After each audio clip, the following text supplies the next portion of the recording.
नमस्कार बालमित्रांनो, कसे आहात? आज आपला शनिवार, गोष्टीचा वार. मुलांनो, आज तुम्हाला माझा नातू विपुल राहुल वाडेकर हा गोष्ट सांगणार आहे.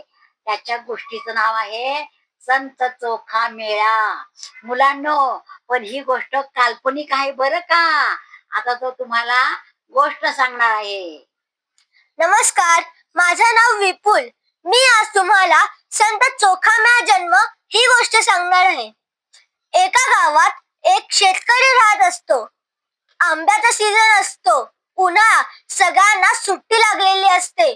मग तो शेतकरी त्याच्या नोकराला म्हणतो की अरे, हा आंब्याचा सीझन, आपल्या राजाला आंबे खूप आवडतात. आपल्या शेतात तर खूप सारे आंबे आलेले आहेत. मग त्यातले 2 डझन आंबे तोड आणि राजाला नेऊन दे.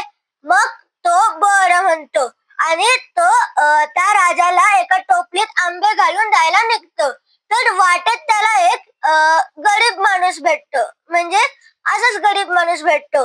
तर तो त्यांना म्हणतो, अरे, मी खूप दिवस काही खाल्लं नाहीये, मला काही खायला दे ना. मग तो खूप विचार करतो आणि त्याला एक आंबा देतो खायला. मग तो आंबा खातो आणि जी त्याची को असते ना, त्याला थोडासा आंबा असतो.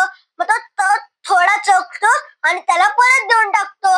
मग तो म्हणतो, अरे, आता हा आंबा आपल्या झोळीत कसा ठेवायचा, म्हणून तो त्याच्या पदरात बांधून ठेवतो आणि तो राजाच्या दरबारात पोहोचतो. राजाच्या दरबारात जातो आणि त्याला म्हणतो, राजे, माझ्या मालकांनी मला तुम्हाला हे आंबे द्यायला सांगितले आहेत. मग राजा त्याच्या शिपाईला म्हणतो, घे रे ते आंबे आणि इकडे आण. मग तो शिपाई त्या राजाला ते आंबे नेऊन देतो. राजा बघतो तर त्याचं सहज लक्ष जातं की ह्याच्यात एक आंबा कमी आहे.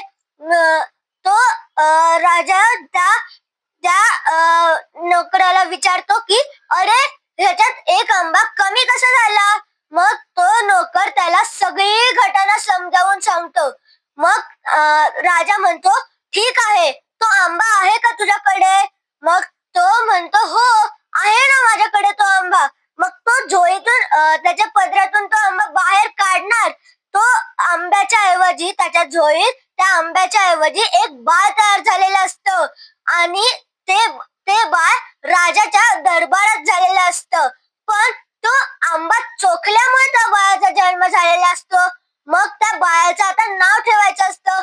मग राजा खूप विचार करतो, या बाळाचं नाव काय ठेवायचं.